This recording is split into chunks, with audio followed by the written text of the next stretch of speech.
Good morning, everybody. I'm going to get started so we can get to lunch on time.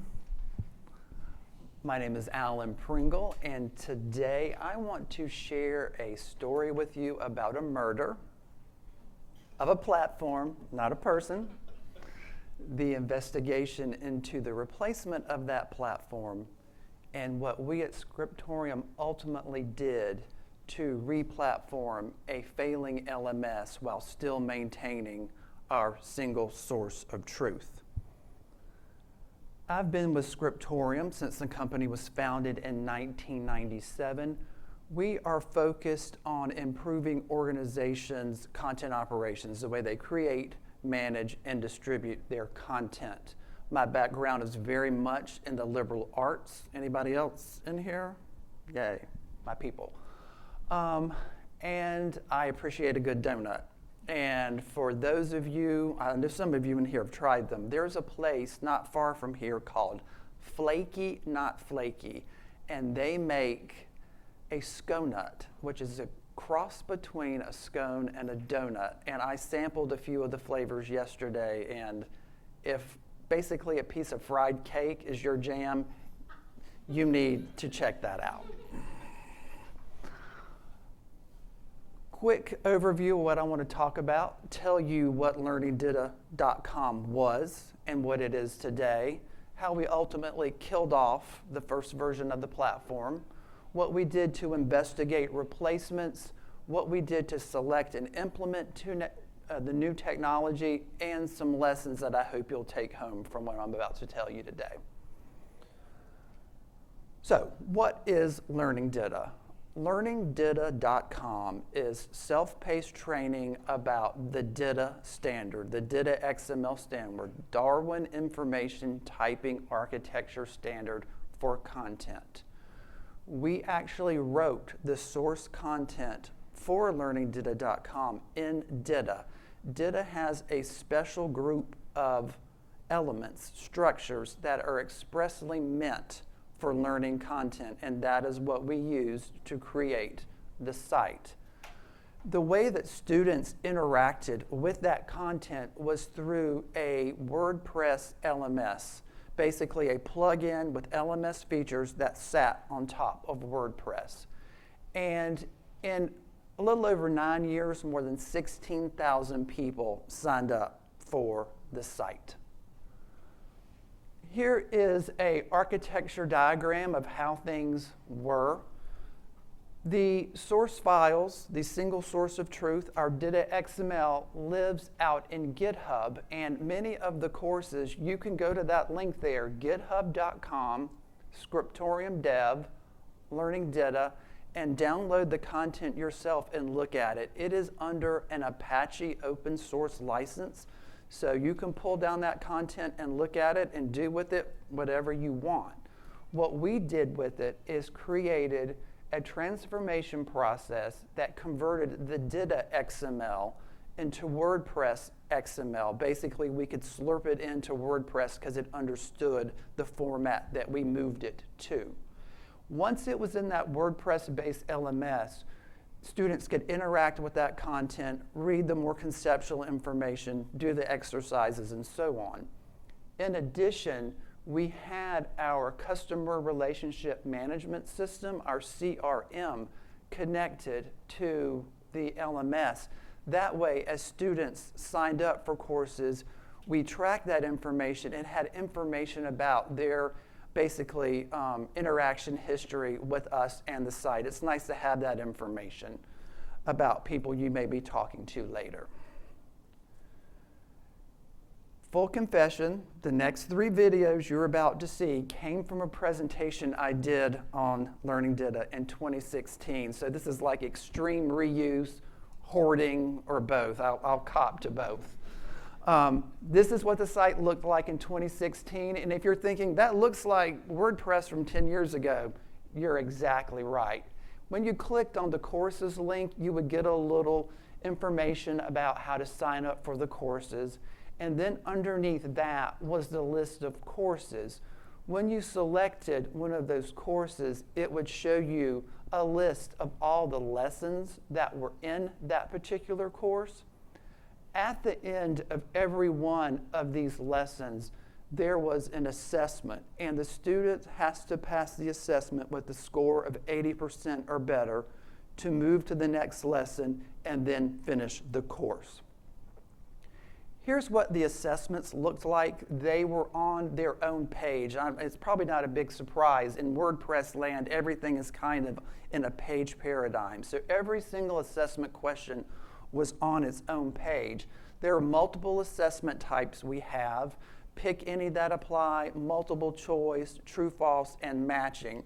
And with this pick any apply question, I'll answer it correctly so you can see how the system gave you feedback that you would answer the question correctly.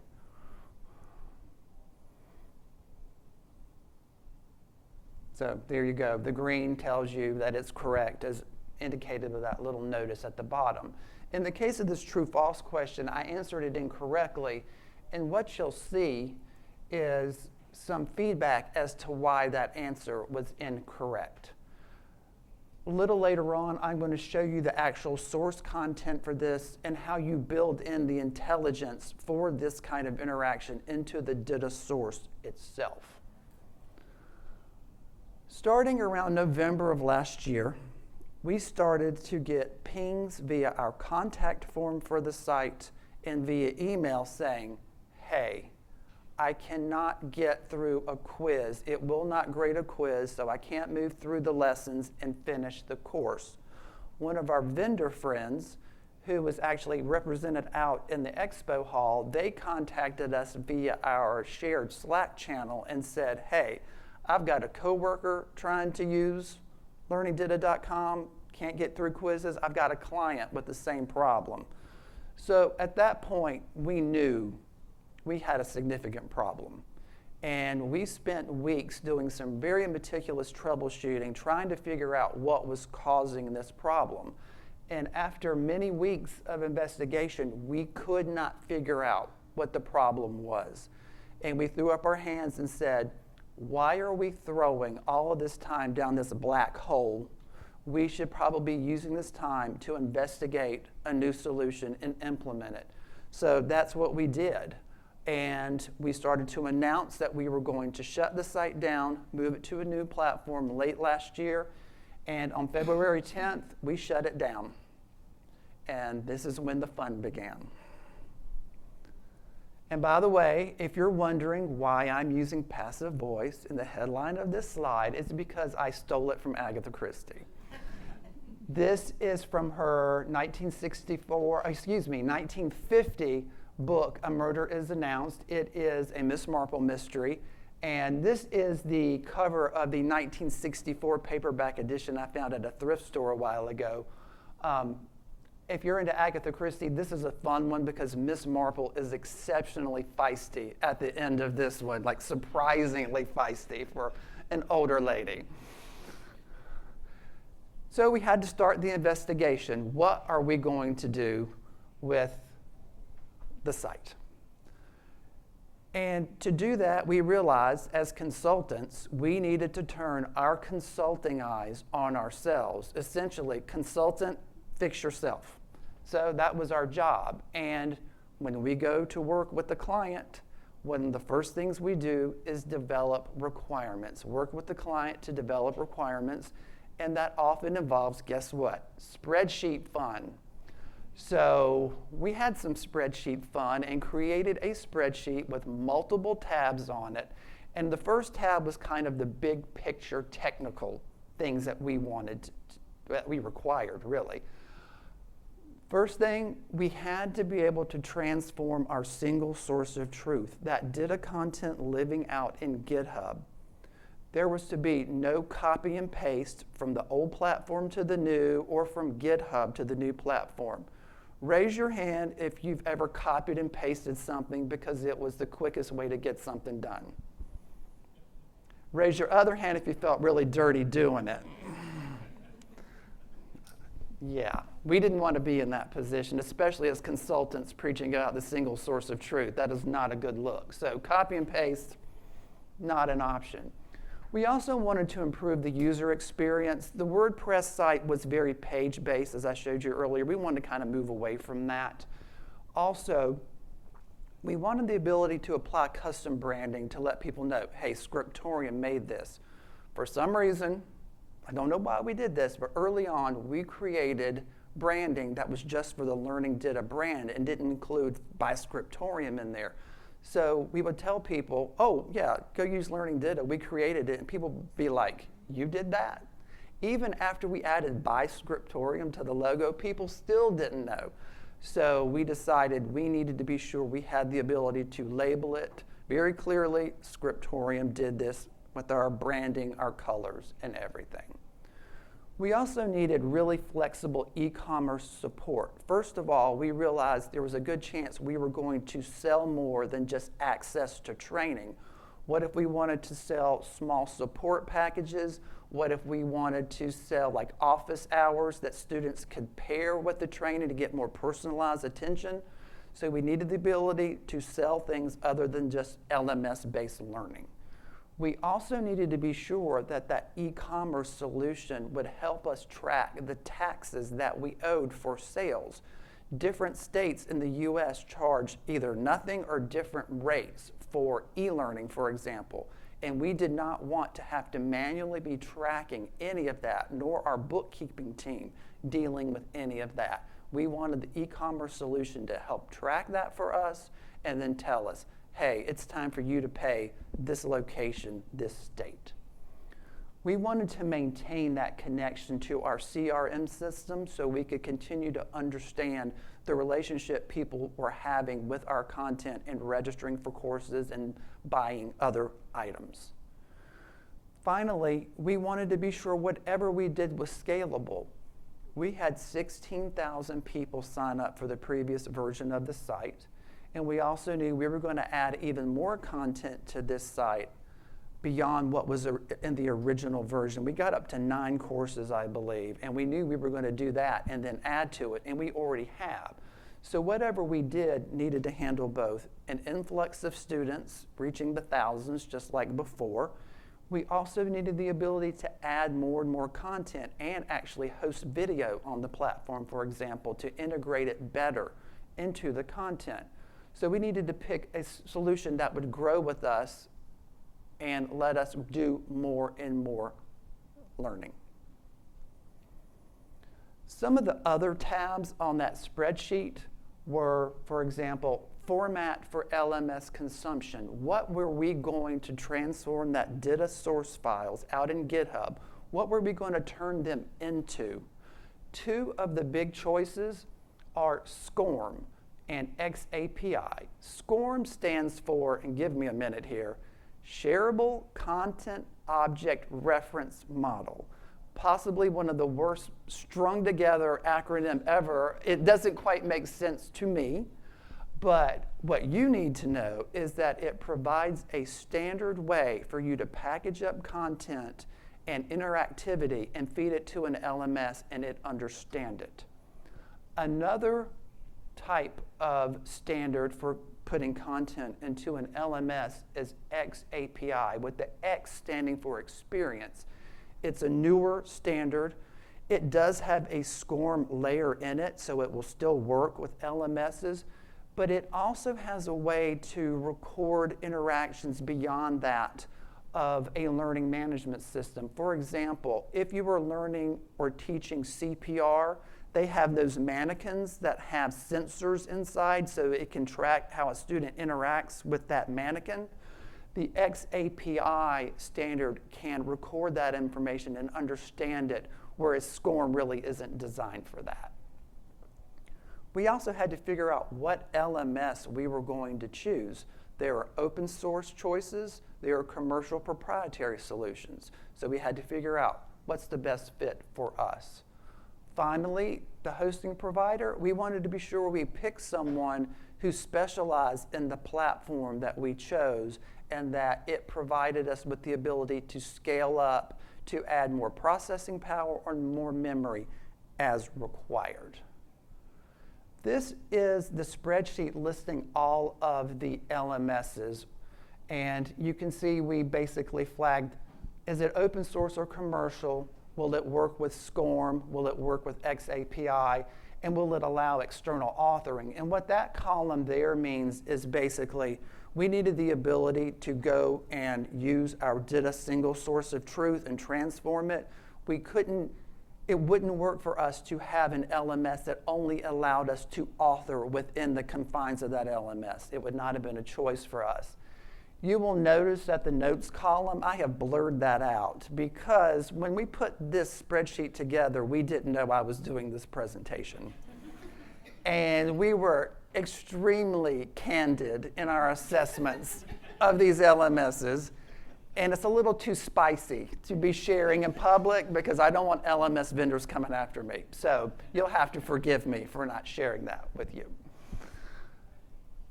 So some other less technical things that we had to consider were our team's skills, what they already knew how to do. We have a team of consultants who are very good at creating automated publishing pipelines from DITA. Everything from PDF to help, you name it. And we'd even done SCORM packages for clients in the learning space. So we had that experience and we needed to build upon it. And we needed to be sure whatever we picked would continue to be beneficial for our clients so we could hone our consultants' skills so they could continue to grow and learn things that may help our clients down the road. Finally, we wanted something that made an interesting story, and you can tell me at the end of this if this is an interesting story. It is to me, maybe not to you. So, what did we end up doing? We did decide to go with the DITA to SCORM publishing pipeline. XAPI was too much. We didn't need that much. SCORM was what we wanted to do to get the content into the LMS. We already had experience with SCORM packages, so that is what we chose to do. We decided to go with Moodle.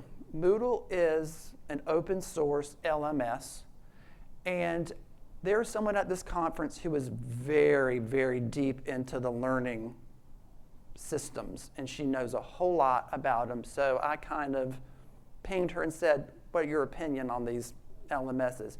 And she basically said, be very careful of Moodle and you might run away. That's not bad advice.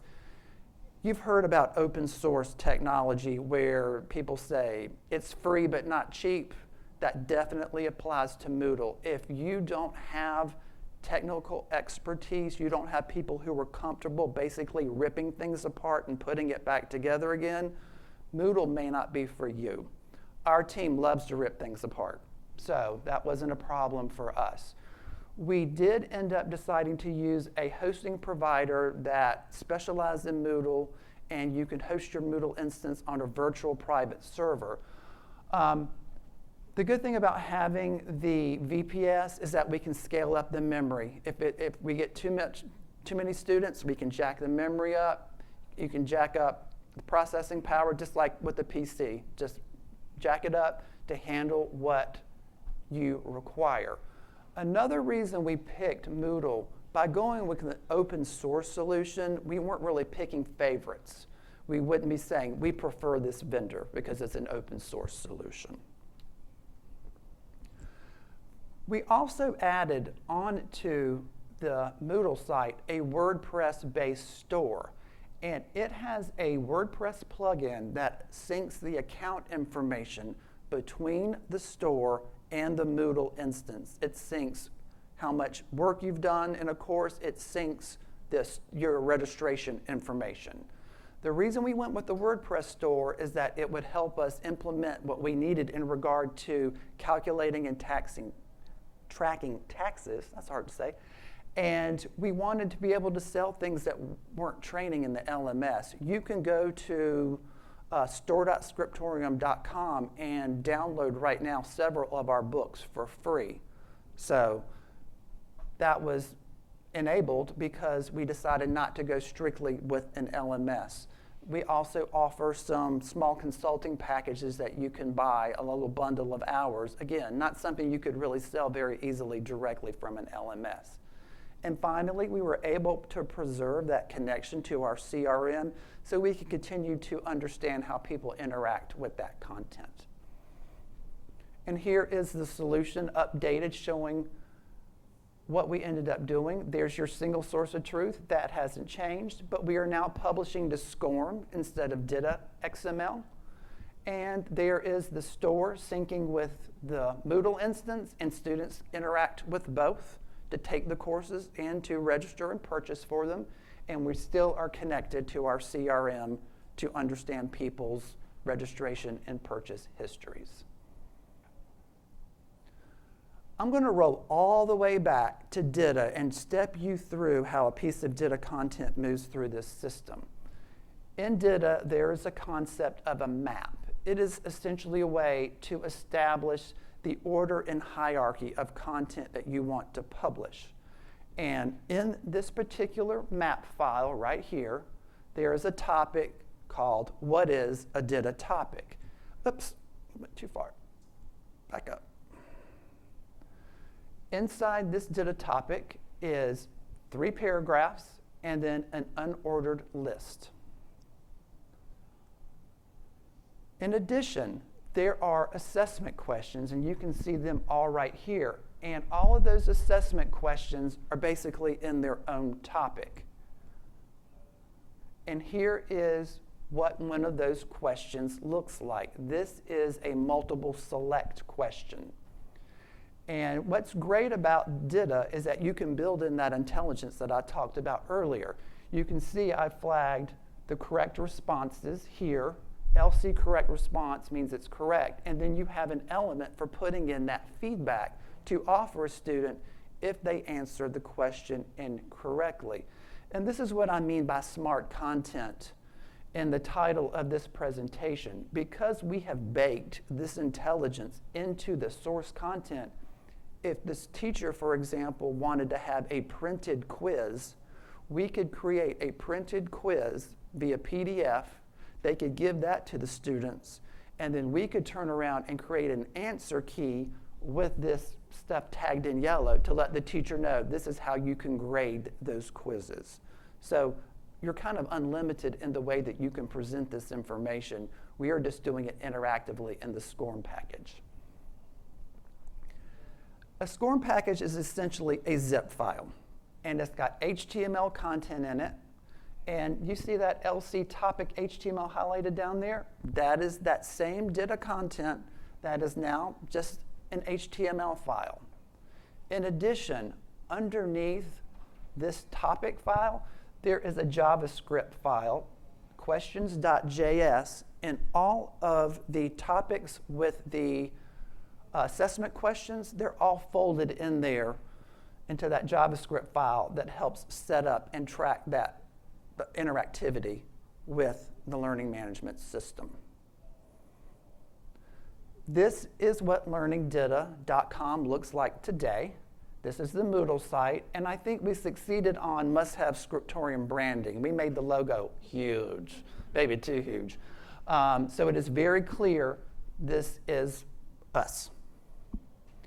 This is what store.scriptorium.com looks like.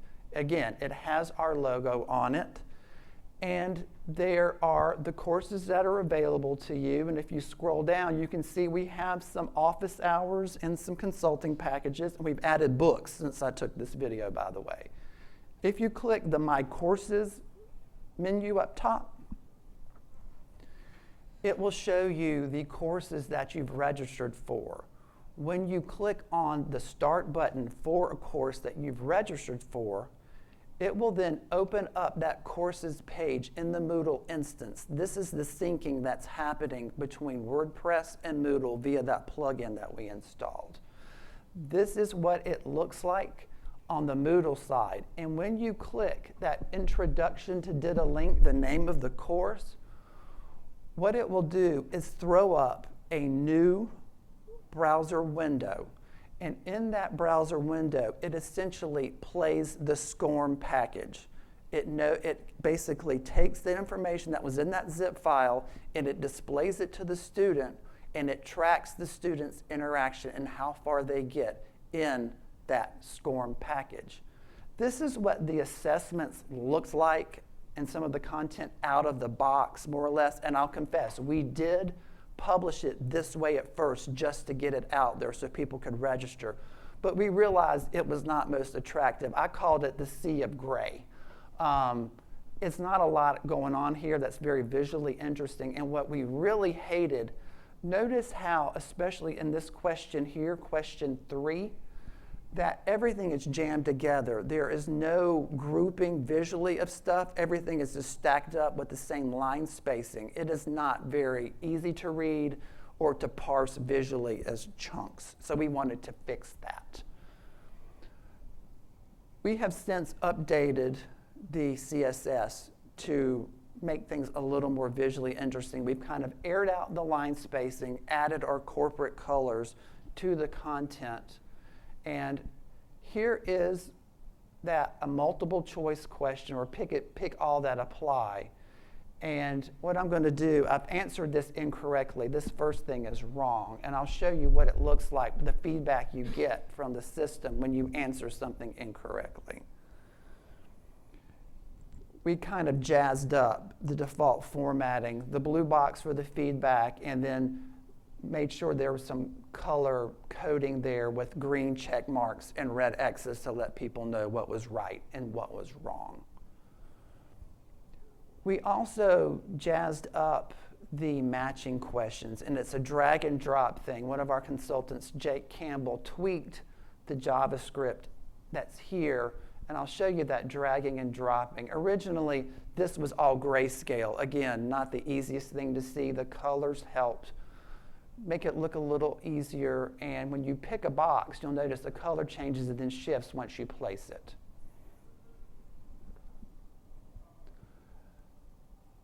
I have pre-answered the questions in this so you can kind of see what it looks like from the student point of view, and then what happens when the student submits their answers at the end of the assessment.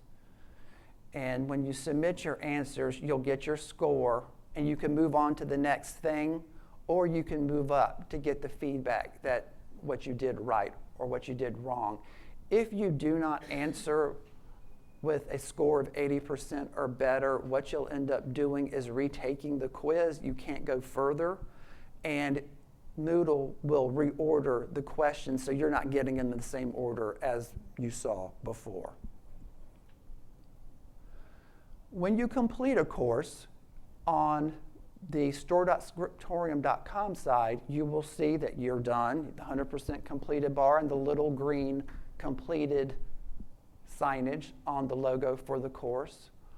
On the Moodle side, you will also get a little button indicating you're done, and you can click, actually I went too quick there, apologies. If you click that certificate of completion link under the course name, the system will serve up a PDF showing that you have completed the course.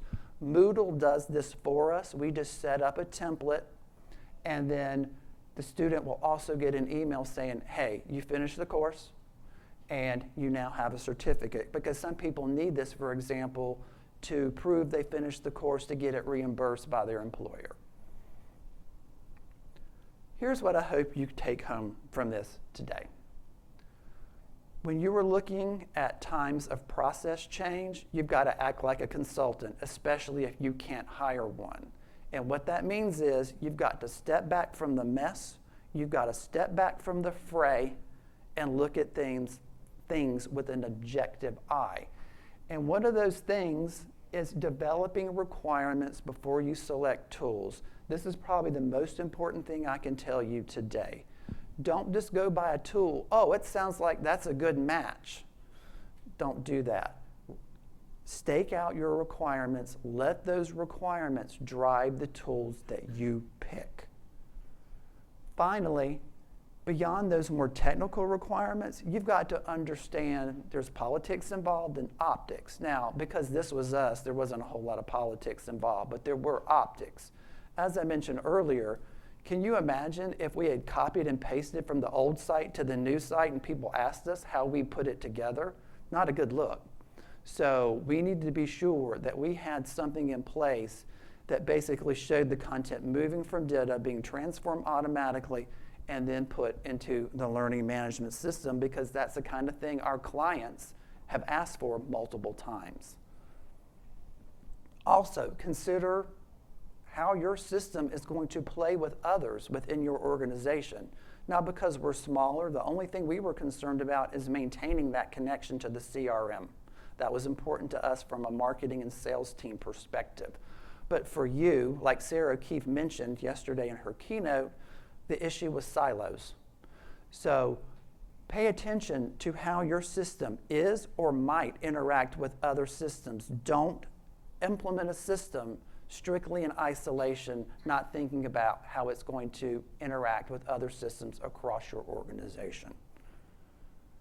And be sure whatever you do, you scale, because what you don't want to do is put something in place and 2 years later have a requirement that blows it all to Hades. You don't want that.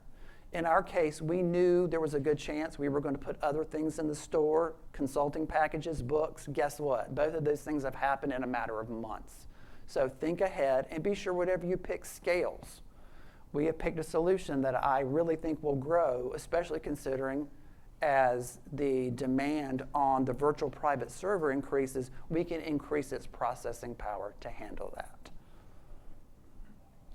And I will let you enjoy all the titles of Agatha Christie books I've collected over the years. While I tell you, we do have a special coupon code for this event, LavaCon 2025, and it will give you 15% off things in our store. And I do want to point out that book on the left with the mirror cracked and all of the Miss Marple mysteries, I got that when I was 12. So I've been reading her for a while, 40 years or so, or I won't go much more deep into that. So anyways, what questions do you have? And where's the mic? Is it still over here? Thank you. If you've got a question, please speak into the mic. Anybody?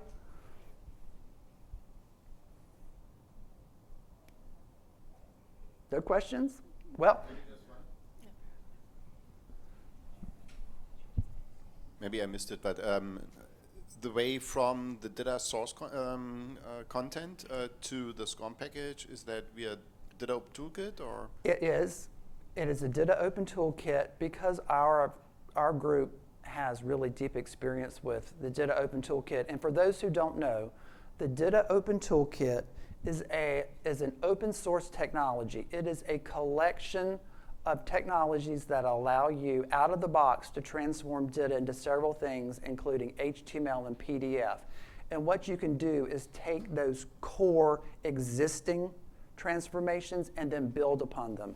And in the case of the SCORM package, the HTML is part of that. So we took that core and then really basically put it on steroids, because this is quite heavy duty. This is a pretty complicated transformation process, especially with the interactivity that the SCORM package requires to have students be able to do the assessments, for example. Any other questions? You were so clear. I hope. Anyways, you can find me at the Scriptorium booth. You can also find me at my email address. You can find me at LinkedIn, and please provide feedback to the conference. Thank you. Appreciate it.